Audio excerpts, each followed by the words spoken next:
Grand Rising Soul Fam. I am just over here reading the Tao, as one does, and decided I wanted to share a message from the Tao Oracle today by Ma Deva Padma.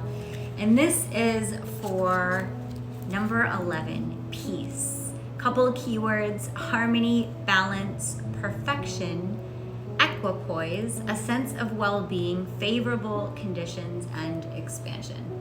This is the card from Ma Deva Padma's deck. Let's see what it says.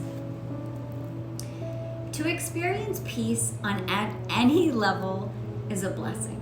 It represents a state of perfect balance, appearing as a still point in the eternally changing climate that is Tao.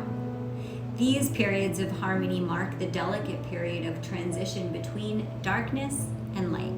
The moments of dawn or dusk when all feels right with the world and one experiences a deep sense of well-being and freedom.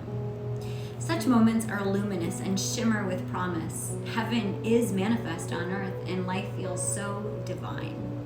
When we are at peace, the outlook is clear and positive. New undertakings seem well worth the effort, and all our dreams are within reach.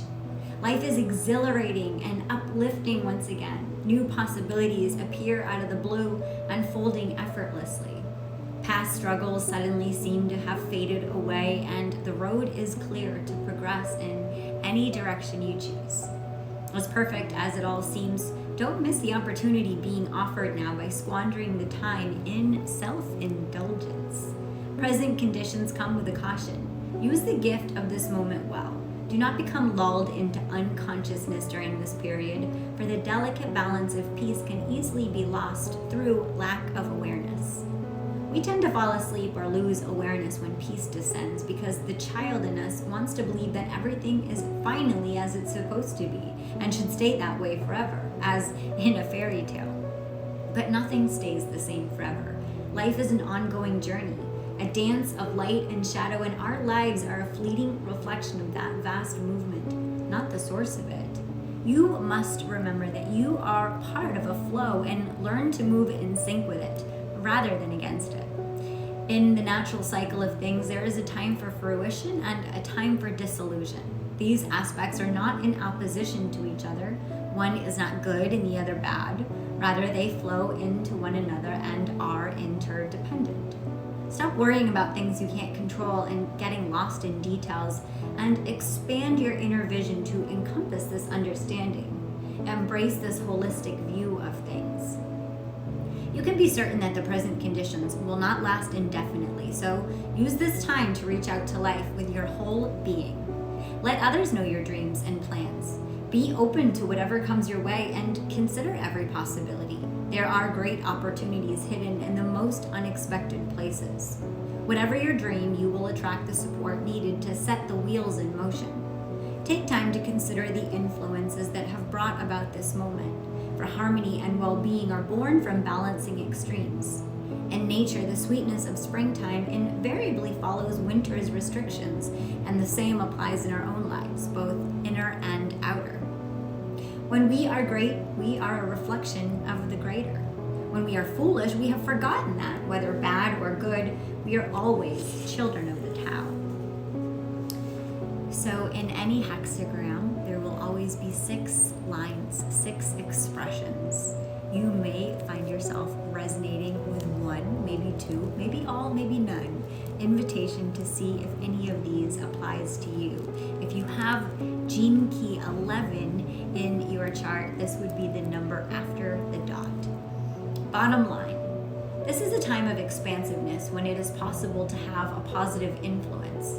Although there may be problems, by working gently and diligently, you can weed them out and clear the way for progress. Joining forces with others of like mind in an atmosphere of cooperation increases the well-being of all. Line 2. Avoid judging others. Make room inside your heart and mind for their contribution. Although their approach may seem inappropriate or troubling, it's wise to remain open-minded and not get thrown off balance by their influence. Maintaining balance requires flexibility, intelligence, and the alertness to see through manipulative tactics. Avoid factionalism as the group mind approach. though an easy path to follow, is a subtle avoidance of personal responsibility. Line 3. Expecting peaceful times to last forever is to invite disappointment.